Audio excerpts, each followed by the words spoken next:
हाँ, आज का हमारा टॉपिक है प्रॉब्लम्स ऑफ इंडियन डेमोक्रेसी और डिफेक्ट्स ऑफ इंडियन डेमोक्रेसी।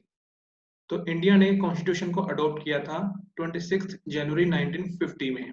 और इंडिया के जो फर्स्ट जनरल इलेक्शन यानी कि लोकसभा के इलेक्शन 1951-52 में हुए थे। 51 के नवंबर और दिसंबर और 52 के जनवरी में ये चल रहे थे इलेक्शंस। और तब से लेके अब तक इंडिया में पार्लियामेंट्री फॉर्म ऑफ गवर्नमेंट ही आपको पार्लियामेंट्री फॉर्म ऑफ गवर्नमेंट आपको देखने को मिलती है और पार्लियामेंट्री सिस्टम देखने को मिलता है। तब से लेके अब तक इंडिया के जो पार्लियामेंट्री सिस्टम है इसमें बहुत सारे एक्सपीरियंसेस किए हैं। उनमें से कुछ अच्छे भी रहे हैं और कुछ बुरे भी रहे हैं। तो कुछ खामियां भी रही हैं इंडिया के डेमोक्रेसी के इंडियन डेमोक्रेसी में, उसको हम यहाँ पे डिस्कस करेंगे। हालांकि कंटिन्यूसली हमने इम्प्रूव करने की कोशिश की है और उसमें हमने काफी हद तक सक्सेस भी पाई है। मगर हमें इस बात का ख्याल रखना चाहिए कि जो इंडिया है, आपको यहाँ पर बहुत बड़े स्तर पर डाइवर्सिटी देखने को मिलती है। जैसे हिस्टोरिकल बैकग्राउंड हो गया, social, economic, cultural and political factors जो होते हैं, इनका रोल बहुत बड़ा होता है। इसको हम इग्नोर नहीं कर सकते। जब इतनी ज्यादा हमारे देश में डाइवर्सिटी है तो निश्चित तौर पे डेमोक्रेसी को सक्सेसफुल बनाना इंडिया के लिए बहुत चैलेंजिंग है। तो बहुत सारी एफर्ट्स हुई हैं, बट स्टिल बहुत सारी एफर्ट्स करने की अभी जरूरत बाकी है। तो वन बाय वन हम डिस्कस करते हैं। तो फर्स्ट है सोशल इनइक्वालिटी। तो जब हम सोशल इनइक्वालिटी की बात कर रहे हैं तो that means we are talking about differences on the basis of caste, creed, place of birth etcetera. इनके आधार पे हम जो भेदभाव किया जाता है उसकी बात करते हैं। जो इनइक्वालिटी होती है वो अलग अलग टाइप्स की होती है। यहाँ पर हम बात करेंगे सोशल इनइक्वालिटी की, सामाजिक जो भेदभाव किया जाता है, सामाजिक असमानता है, उसके बारे में हम बात करेंगे। तो कास्टिज्म का प्रिंसिपल होता है जब भेदभाव किया जाता है मेनली। और हालांकि लीगली और पॉलिटिकली भी जो इनइक्वालिटी है, सोशल इनइक्वालिटी है, उसके ऊपर कानून बने हुए हैं। मगर फिर भी हमें जो सोशल इनइक्वालिटी है सोसाइटी में देखने को मिलती है। This equalities do not guarantee social equalities, which is very base of the successful functioning of democratic system। तो इसके लिए कोई कड़े नियम कानून अभी तक हमें देखने को नहीं मिले जब हम बात करते हैं स्पेसिफिकली सोशल इनइक्वालिटी की। सेकंड पॉइंट है इलिटरेसी। तो इलिटरेसी आपको पता है इंडिया की डेमोक्रेसी में, इंडिया के देश में, हमारे देश में एक बहुत ही बड़ा चैलेंज रहा है शुरू से ही। बात करें जब हमारा देश आजाद हुआ था तो उस वक्त जो हमारे देश में पढ़े लिखे लिखे लोग थे उनकी संख्या बहुत ही कम थी। 24% मेन और 7% women only were literate at that time. तो उस वक्त देखो, जो पढ़े लिखे देश के हमारे लोग थे उनका स्तर बहुत ही कम था। तो हमारे देश में पढ़ा लिखा बोला किसको जाता है? जो पढ़ सकता है, जो लिख सकता है। तो इमेजिन करो, हम यहाँ पे कोई ग्रेजुएट्स की बात नहीं कर रहे हैं। अगर हम बात करेंगे ग्रेजुएट्स की तो शायद हो सकता है नंबर 5% या 7% ही मुश्किल से होगा। तो तब से लेके अब तक हमने नो डाउट बहुत ज्यादा ग्रोथ की है इस कॉन्टेक्स्ट में, बट स्टिल अभी भी बहुत बड़े स्तर पे काम करने की हमें जरूरत बाकी है। अभी जो प्रेजेंट टाइम में जो 2011 की सेंसस हुई थी उसमें ये आया था कि 74% जो इंडिया की पॉपुलेशन है वो एजुकेटेड है, लिटरेट है। 65.5 फीमेल्स एजुकेट लिटरेट हैं और 82.1 मेल लिटरेट हैं।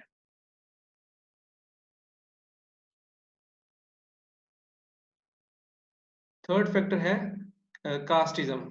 तो जो जातिवाद हमारे देश में है, आपको पता है कि समाज में सबसे बड़ी जो रुकावट का काम करती है देश की ग्रोथ में। हमारे देश की जो लोकतंत्र है उसके लिए सबसे बड़ी अगर दिक्कत आज के टाइम में बात करें तो जो जातिवाद है वही है। तो हिंदू सोसाइटी में आपको पता है कि 4 वर्ण की बात की जाती है, ब्राह्मण, क्षत्रिय, वैश्य और शूद्र की।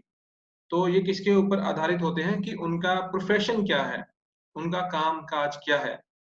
जैसे ब्राह्मण्स को पूजा पाठ के लिए उनके बारे में बोला जाता है कि ये पूजा पाठ करते थे। क्षत्रिय जो होते थे, जो देश के लिए लड़ाइयाँ वगैरह होती थी, वो लड़ते थे। वैश्य जो होते थे, वो व्यापार करते थे। और जो शूद्र होते थे, जिसमें फिज़िकल लेबर की ज़रूरत होती थी, वो वाले काम करते थे। तो थोड़ा-सा पहले अगर बात करें तो ये चीज़ समझ आती है कि किस स्तर तक थी। मगर with the passage of time इसमें कॉम्प्लेक्सिटी और बढ़ती गई। और आज के टाइम मतलब अगर हम बात करें पिछले 2 ढाई सौ साल तक, तो इसने बहुत ही बुरा रूप ले लिया था, जो हमारे समाज में देखने को मिलता है। आज के टाइम में भी सभी लोग जो होते हैं, अपने आप को अपनी कास्ट के नाम से ही जानना ज़्यादा मतलब गर्व वाली फीलिंग उनमें आती है। कोई जाट है, अहीर है, राजपूत है, ब्राह्मण है, रेड्डी, गुज्जर, कंबोज एटसेट्रा, पता नहीं कितनी इंडिया में आपको कास्ट देखने को मिलती है। तो अगर हम चाहते हैं कि किसी भी देश का जो लोकतंत्र है, सक्सेसफुल काम करे, तो वहाँ पर ये जो कास्टिज़्म का फैक्टर होता है, वो पूरी तरह से खत्म होना चाहिए। हर एक देश में आपको कास्टिज़्म का फैक्टर देखने को मिलेगा। इसकी जो फ़ॉर्म होती है हर एक देश में, वो अलग-अलग होती है। इंडिया में ये वाला फैक्टर आपको देखने को मिलता है। उसके बाद हम बात करेंगे कम्युनलिज़्म की। तो कम्युनलिज़्म यानी कि हम एक कम्युनिटी की बात कर रहे हैं। यानी कि हम सांप्रदायिकता की बात कर रहे हैं यहाँ पर। नेक्स्ट जो हमारा पॉइंट है। तो एक अनदर सीरियस प्रॉब्लम है कम्युनलिज्म भी, एक संप्रदाय की जब हम बात करते हैं, तो इंडिया की जो हिस्टोरिकल बैकग्राउंड है वो भी कहीं ना कहीं इससे जुड़ी हुई है। Britisher adopted the policy of divide and rule, and this dangerous policy was responsible for communal division of Indian society. तो ब्रिटिशर्स जब आए थे भारत में, तो उन्होंने इस पॉलिसी को फॉलो किया, अडॉप्ट किया कि भारत को डिवाइड करो और भारत के ऊपर रूल करो। और काफी हद तक वो इस पॉलिसी में सक्सेसफुल भी रहे थे। पहले उन्होंने भारत के लोगों को अलग-अलग धर्मों में पूरी बाँटने की कोशिश की, और बाद में उन्होंने कास्ट में अलग-अलग बाँटने की पूरी कोशिश की। जब भारत के नागरिकों को रिप्रेजेंटेशन दी जा रही थी, तो वो धर्म के नाम पे, जाति के नाम पे अलग-अलग रिप्रेजेंटेशन दे रहे थे। उसका उनका कारण ये था कि हम भारत को जितना ज़्यादा हो सके तोड़ दें। तो कहीं न कहीं वो जो उस वक़्त उन्होंने किया, उसका बुरा असर आज भी देखने को मिलता है। द नेक्स्ट है लिंग्विज़्म। भाषा के आधार पे जो मुद्दे रहे हैं हमारे देश में, ये शुरू शुरू से ही रहे हैं। जब देश आज़ाद हुआ था, तो उसके बाद आई थिंक 1953 की बात है, आंध्र प्रदेश में जब अ, ये डिमांड थी कि जो स्टेट है, वो लैंग्वेज के बेस के ऊपर होनी चाहिए। तो ये जो भाषा का मुद्दा है, ये हमेशा से ही रहा है। जो हमारे कॉन्स्टिट्यूशन के फ्रेमर्स थे, उन्होंने इस मुद्दे को सुलझाने की पूरी कोशिश की, और उन्होंने जो हिंदी देवनागरी में जो लिखते हैं, उसको भारत की ऑफिशियल लैंग्वेज डिक्लेयर किया, और साथ ही साथ जो इंग्लिश है, उसको अल्टरनेटिव लैंग्वेज का दर्जा दिया। इंडिया के जो कॉन्स्टिट्यूशन है, उसमें जो शेड्यूल्स हैं, टोटल 12 शेड्यूल हैं, और जो 8th शेड्यूल है, उसमें 22 लैंग्वेजेस को रिकॉग्निशन दी गई है। तो ये भी कई बार एक चर्चा का विषय हमेशा बना रहता है। जो जो न्यू एजुकेशन पॉलिसी आई है, तो उसमें भी बोला है कि third language as Hindi accept किया जा सकता है, मतलब एक प्रपोज़ल देने की कोशिश की गई है। मगर बहुत सारे लोगों ने ऐसे बोला है कि जैसे उनके ऊपर इसको लागू किया जा रहा है या थोपा जा रहा है। स्पेशली अगर हम बात करें साउथ इंडियन जो स्टेट्स हैं, वो हमेशा इसके विरोध में खड़ी रहती हैं। वो अपनी फर्स्ट लैंग्वेज स्टेट लैंग्वेज को समझती हैं, और सेकंड लैंग्वेज जो इंग्लिश लैंग्वेज को मानती हैं। तो जो न्यू एजुकेशन पॉलिसी आई है, उसमें कहीं पे भी ये बात नहीं की गई कि आपको थर्ड लैंग्वेज हिंदी एक्सेप्ट करनी ही पड़ेगी। इतना बोला गया है कि इंडिया में जो कम्युनिकेशन गैप कई बार रहता है साउथ इंडियंस के साथ, तो वो खत्म हो। इंडिया के जो लोग हैं, जो लैंग्वेज की जो रिजिडिटी है, उससे खत्म हो। मतलब एक प्लेटफ़ॉर्म भारत के लिए होना चाहिए, भारत के नागरिकों के लिए होना चाहिए, जहाँ पे सारे लोग एक-दूसरे के साथ अपने विचारों को शेयर कर सकें। मगर पॉलिटिशियंस होते हैं जो स्टेट लेवल के, वो भाषा को, लैंग्वेज को हमेशा ही आधार बना के उसके ऊपर राजनीति करते हैं। नेक्स्ट पॉइंट है रीजनलिज्म, क्षेत्रवाद। जो जब हम बात करते हैं रीजनलिज्म की, तो इसका मतलब हम जिस क्षेत्र से आते हैं उसके साथ हमारी वफादारी बोल है, या पेट्रियोटिज्म, यानी कि हमारा जो प्यार है उसके साथ बहुत ही बड़े स्तर पे होता है, और वो इतना ज्यादा मतलब प्यार होता है कि हम अपने देश से ज्यादा उस एरिया को जिससे हम बिलोंग करते हैं प्यार करना शुरू कर देते हैं। तो ये वाली फीलिंग भी कई बार जो राष्ट्रवाद की फीलिंग होती है उसके लिए थोड़ा-सा दिक्कत का काम करती है। जो रीजनलिज़्म शब्द है, ये रीजन से निकला है। क्षेत्रवाद शब्द क्षेत्र से निकला हुआ है। इसका मतलब ये होता है कि आपका love for a particular region, एक खास उस रीजन के साथ जिससे आप बिलोंग करते हो। The feeling of regionalism is growing very fast in our country and it is posing a grave problem for Indian democracy. देखो, अगर देश के नागरिक जहां पर रहते हैं उसके साथ ही अपनी जो फीलिंग्स है बढ़ा चढ़ाकर दिखाने की कोशिश करेंगे और अपने आप को एनकरेज कॉन्फिडेंट महसूस करेंगे जब वो रीजनलिज्म की बात करते हैं बजाय कि नेशनलिज्म, तो फिर वो भी कहीं ना कहीं देश के लिए खतरे का काम करती है, क्योंकि लोग, अगर सारे लोग देश के ऐसा ही सोचने लगे तो वो रीजनलिज्म को प्रमोट करेंगे और at the end of the day क्या होगा कि सारे अपने एरिया को ज्यादा पसंद करेंगे बजाय कि इंडिया के। तो जो इंडिया की हम बात करते हैं, हमारी प्राइमरी एफर्ट्स जो होनी चाहिए अपने देश को ज्यादा स्ट्रॉन्ग करो, मतलब हमारी प्रायोरिटी जो है वो हमेशा हमारा देश होना चाहिए। नेक्स्ट पॉइंट है टू मेनी पॉलिटिकल पार्टीज। तो अगर हम चाहते हैं कि देश का लोकतंत्र अच्छे तरीके से काम करे, तो उसमें ये भी चीज सुनिश्चित होनी चाहिए कि जो राजनीतिक दल हैं उनकी भी जो नंबर है वो भी लिमिटेड सा होना चाहिए, क्योंकि अगर limited number of political parties नहीं होंगी तो उसका रिजल्ट ये निकल के आएगा कि जब हम किसी को वोट डालते हैं तो जब आपके सामने 2, 3, 4 कैंडिडेट होंगे तो आपका वोट शेयर उन्हीं तक सीमित रहेगा। मगर जब आप वोट करने जाते हो वहां पर 20 से 25 कैंडिडेट होंगे, तो आप सोचो सभी में वोट शेयर वही बटेगा, तो वही वाला वोट शेयर, तो अल्टीमेटली उसका रिजल्ट ये निकल के आएगा कि जो कैंडिडेट जीत के आता है आपके सामने उसको मुश्किल से 15 से 20% वोट पड़ते हैं। कई बार ऐसी भी सिचुएशन आ जाती है, तो इस चीज का भी हमें ख्याल रखना चाहिए। प्रेजेंट टाइम में अगर हम बात करें तो टोटल जो रजिस्टर्ड पॉलिटिकल पार्टीज हैं वो है 2598। ऑलमोस्ट हम बोल सकते हैं 2600 हमारे देश में आज के समय में पॉलिटिकल पार्टीज हैं। 8 उसमें से हैं नेशनल पार्टीज, 52 हैं उनमें स्टेट लेवल की पार्टीज, और 2538 है अनरिकॉग्नाइज्ड पॉलिटिकल पार्टीज। तो ये प्रेजेंट टाइम का सिनारियो है जब हम बात करते हैं कि नंबर ऑफ पॉलिटिकल पार्टीज देश में कितनी है। तो इनके ऊपर भी विचार विमर्श होना चाहिए, क्योंकि इतनी ज्यादा पॉलिटिकल पार्टीज का मतलब है कि जो लोगों का एक विश्वास है, जो देश के साथ इंटीग्रिटी की बात जब हम करते हैं, अखंडता की देश की बात करते हैं, वो कहीं ना कहीं खतरे में पड़ती है जब हम बात करते हैं कि पॉलिटिकल स्टेबिलिटी, राजनीतिक स्थिरता भी होनी देश में बहुत जरूरी होती है। मगर वो नहीं होगी तो अल्टीमेटली फिर रिजल्ट क्या होंगे कि पॉलिटिकल अपॉर्चुनिज्म की तरफ पॉलिटिशियंस का ध्यान होगा, कि सिर्फ मौके की राजनीति होगी और पॉलिटिकल मैनिपुलेशन आपको देखने को मिलेंगे, यानी कि लोग अब मतलब लोगों के साथ अच्छे अच्छे वादे करके राजनीति में आएंगे और एक बार जब इलेक्शन जीत जाते हैं तो वो लोगों के लिए काम नहीं करते।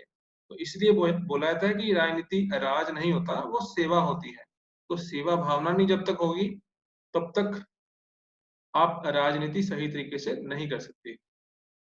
8 point wrong basis of political parties. राजनीतिक दलों का जो आधार होता है वही गलत होता है। तो हमारे देश में जब पॉलिटिकल पार्टी बनती है तो हमेशा वो ये नहीं सोचती कि हम देश के हित में काम करेंगे, लोगों के भले के लिए काम करेंगे। बहुत सारे फैक्टर्स ऐसे भी होते हैं जो दरअसल में नहीं होने चाहिए, but it is again unfortunate for the nation कि जब देश में पॉलिटिकल पार्टीज बनती हैं तो जैसे धर्म है, जाति है, क्षेत्रवाद है, इनका आधार होता है कुछ पॉलिटिकल पार्टीज के बनने का।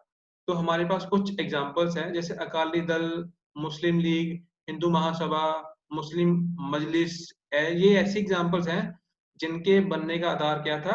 धर्म। ये धर्म के ऊपर आधारित बनी हुई पॉलिटिकल पार्टीज हैं। अगर हम बात करें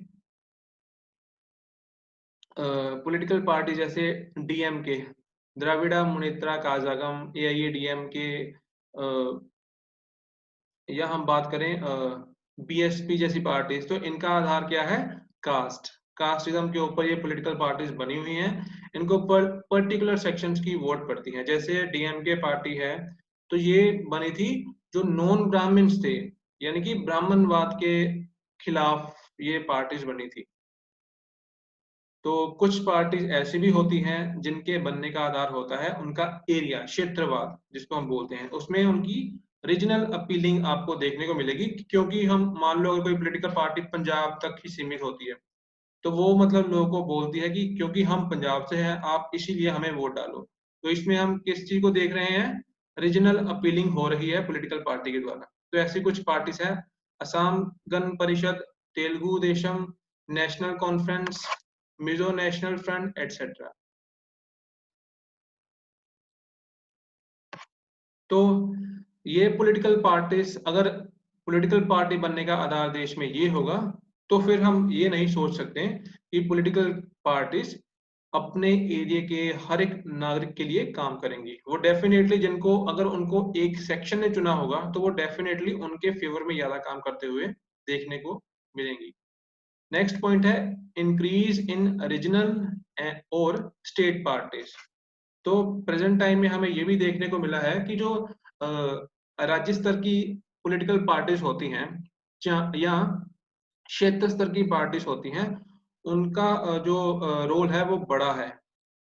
आज के टाइम में देखो, टोटल यानी कि 2538 अनरिकॉग्नाइज्ड पार्टी और स्टेट लेवल की पार्टीज कितनी है? 52। यानी कि ये सिर्फ और सिर्फ स्टेट तक ही हमें काम करने को करते हुए देखने को मिलती हैं। तो जब ऐसी पार्टियों को हम जिताते हैं, तो डेफिनेटली उनके जो मुद्दे होंगे वो स्टेट लेवल के इश्यूज को ज्यादा प्रमोट करेंगे बजाय कि नेशनल इश्यूज को।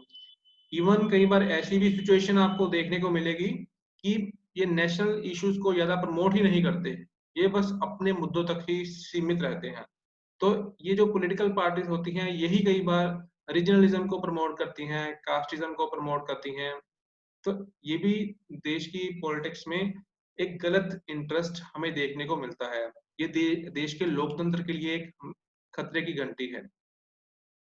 Growth of regional parties have stood in the way of national political parties in spreading their support base throughout the country। तो जो उनका support base होगा, उसी को मतलब वो ज्यादा support करते हैं। Rise of so many regional parties hinders the growth of a truly national party system। तो जो एक नेशनल पार्टी सिस्टम होता है, उनके लिए रुकावट का काम करती हैं जो क्षेत्रीय पार्टीज होती हैं।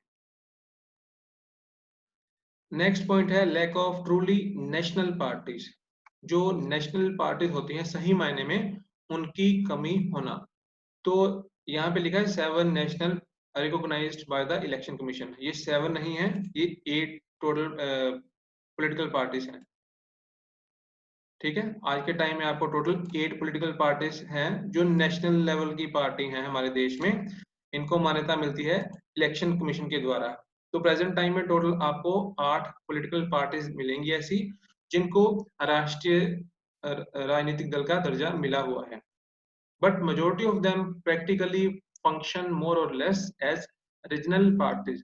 मगर उनके काम करने का जो तरीका है वो अभी भी ऐसे लगता है जो किसी एक खास पर्टिकुलर एरिया की ही पार्टी है, ना कि पूरे देश की पार्टी। यहाँ पर हम देखेंगे कुछ पॉलिटिकल पार्टीज जिनको नेशनल पार्टी डिक्लेयर किया गया है, रिकॉग्नाइज किया गया है इलेक्शन कमीशन के द्वारा। Bahujan Samaj party, Bharatiya Janata party, communist party of India, communist party of India, Marxist, Indian national Congress, nationalist Congress party. तो इनमें से देखो, जो बहुजन समाजवादी पार्टी है, मायावती की पार्टी, आपको पता होगा, ये पर्टिकुलर ज्यादा डोमिनेट करती है उत्तर प्रदेश में।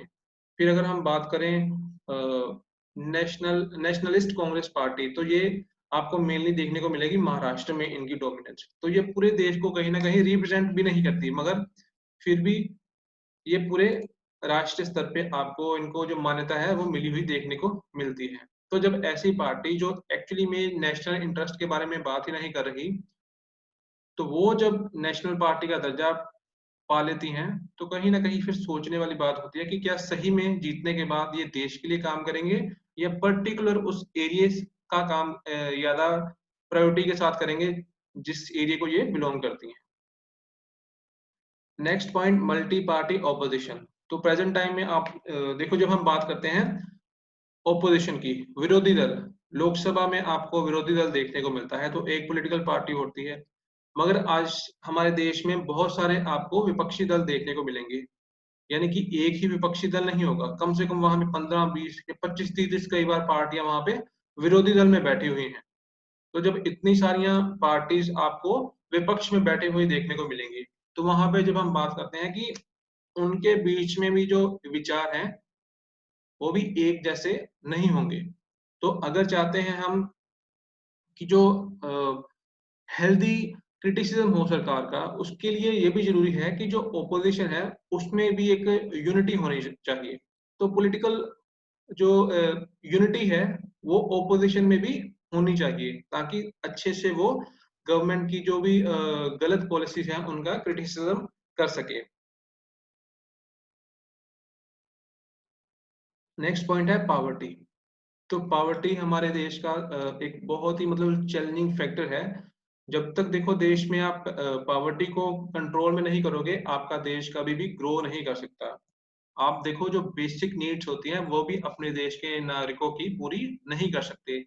अगर हम बात करें 2020 की प्रेज़ेंट टाइम की भी अगर हम बात करें, तो हमारे देश में अभी भी बहुत सारे एरिया ऐसे हैं, बहुत सारे लोग ऐसे हैं, जिनको 3 वक़्त का खाना तक नसीब नहीं होता। हम बहुत ही फॉर्च्यूनेट हैं कि आज के टाइम में हमें 3 टाइम का खाना मिलता है और शायद हमें रात को इसके बारे में सोचना नहीं पड़ता।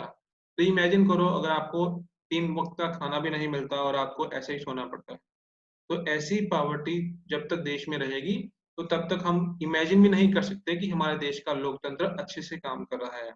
और ये प्रायोरिटी ही रहनी चाहिए देश की जो पॉवर्टी है, गरीबी है, उसको जल्दी से जल्दी खत्म किया जाना चाहिए। इसके लिए गवर्नमेंट को मैक्सिमम इनिशिएटिव्स लेके आने चाहिए और जो भी इनिशिएटिव्स, जो भी स्कीम्स सरकार के द्वारा चलाई जाती है, उनको सिर्फ इनिशिएट नहीं करना चाहिए, बट कि वो ग्राउंड लेवल पे कितना सक्सेसफुली काम कर रही हैं, उसके ऊपर काम किया जाना चाहिए।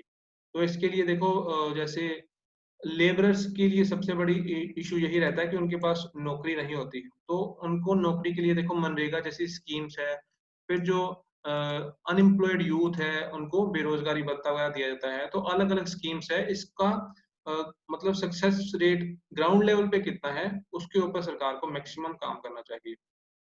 देन है अनएम्प्लॉयमेंट। तो अनएम्प्लॉयमेंट भी देश में हमेशा से एक बड़ा मुद्दा रहता है। इसके ऊपर भी सरकार को हमेशा से ध्यान रखना चाहिए और इसके लिए ये ज़रूरी है कि इंडिया की जो एजुकेशन सिस्टम है, उसके ऊपर उसके बीच काम किया जाना चाहिए। जैसे देखो, हमारा मेनली जो इंडिया की जो एजुकेशन सिस्टम है, वो प्राइमरी जो हायर एजुकेशन है, उसके ऊपर फ़ोकस करती है।